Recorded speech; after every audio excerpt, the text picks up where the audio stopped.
Hello, Professor in class. This is Giovanni.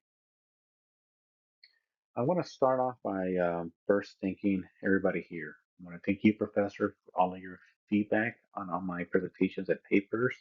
I want to thank all of my classmates for all your assistance during my presentation and also during the Zoom calls when we were helping each other out. Remember the old saying, iron sharpens iron. And lastly, I want to thank Cal Baptist University for such a great opportunity that they have been giving me and able to not just learn about public administration, become a public administrator. With that said, I'm going to talk about 5 things that I learned about in this course. Now, these things are not the only things I learned, these are just 5 quick things. Those being market failures, public goods, externalities, tax arbitrage, and Richard A. Mosco's 3 economic branches. Now, before the course, I believe the market failures were tied to the stock market. I was under the impression that such a term was meant to describe a downturn in the market. However, now I know better. Market failures occur when the free market fails to provide goods and services that will benefit society. As such, the government takes a proactive role in meeting those goods and services through production or provisions. Now, this is an essential concept for public administrators since many of the programs we will be managing are supported by public resources, and many are the results of market failures and the government response to meeting those failures. Now, following market failures, I learned another vital piece of public goods. Much like market failures, I was ignorant of public goods' true meaning. Public goods, at least in my initial opinion, were just social services programs or law enforcement. However, I was wrong. Yes, those things are public goods, but I did not know why. I was unfamiliar with the criteria to be a public good, such as being non-excludable, meaning that you cannot stop someone from using it, and non-rivalrous, meaning that no one person use does not reduce someone else's ability to use it.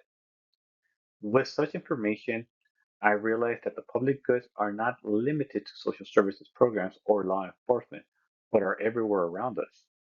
This portion is crucial, especially when the public asks for accountability regarding their resources and taxes. We should be able to answer those types of questions as public administrators. Moving along, I was not familiar with the reasonings behind natural monopolies. Before this course, I was under the assumption that monopolies were illegal. Yet, I came to find that natural monopolies exist. I realized actually that Edison is a natural monopoly.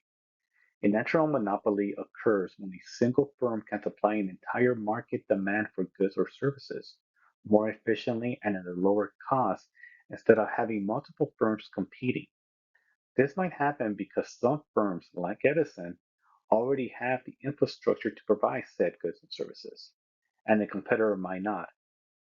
As such, it would be too costly for a competitor to start, since the returns will not be seen for years, decades, or ever.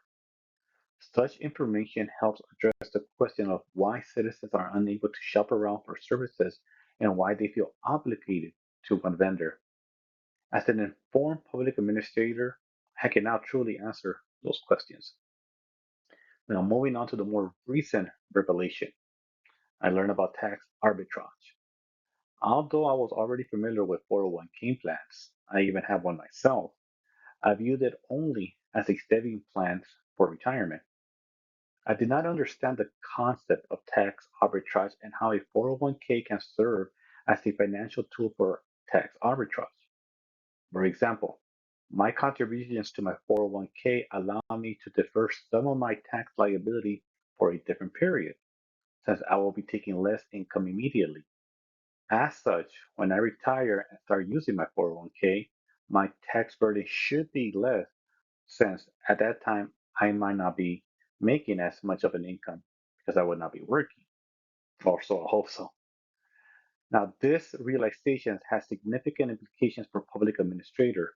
It reinforces the importance of financial literature and responsible advising, as helping clients understand how to leverage tax deferred programs can contribute to their long term economic stability. Given the uncertainty surrounding the future of Social Security and Medicaid, it is essential that we, as administrators, equip individuals with the knowledge and resources to make informed financial decisions for their future. Lastly, I learned about the three economic branches of the government. Those branches are stabilization, allocation, and distribution. It is the government's responsibility to ensure that the economy is stable, which can take the form of policies and mandates. It is also the government's responsibility to ensure that market failures are addressed, that the government can allocate resources to address those failures, and lastly, to regulate taxes and the distribution of funds. Such information is crucial for anyone working with the public resources and understanding the importance of those resources and the respect they deserve. We, as public administrators, are stewards of the public resources.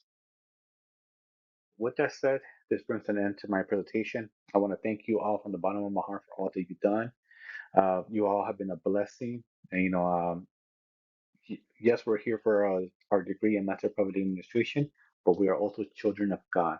So, having said that, we were all created in His image, and let us reflect the light that He has shown to us.